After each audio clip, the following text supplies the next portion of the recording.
त्यांची ती रात्र अनेकदा मृत्यू रात्र काळ रात्रही ठरते. आमच्या बाबतीत पूर्णपणे वेगळं आहे. 12 वाजले म्हणजे काय हे सांगायची आवश्यकता नाही. त्यांचं नववर्ष 12 वाजता सुरू होतं. आपलं सूर्याला वंदन करू.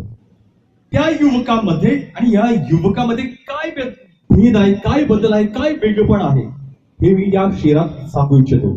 बाकीचे युवक काय करतात आणि या माझ्या केरीची ही युवा शक्ती काय करते. जो सागर से टकराता है उसे तूफान कहते हैं. जो सागर से टकराता है उसे तूफान कहते हैं और जो तूफान से टकराते हैं उसे जवान कहते हैं. आणि आज असेच जवान ही ऊर्जा पाहिल्यानंतर एक स्पष्ट होतं.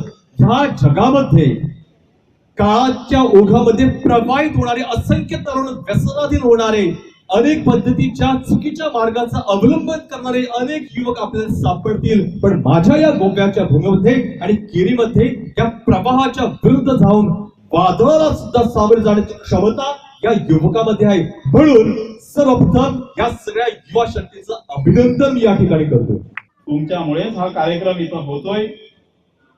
हा कार्यक्रम होण्यासाठी ज्यांनी मदत केली त्या सगळ्यांचे या ठिकाणी खरं म्हणजे आभार व्यक्त करण्यासारखे आहेत.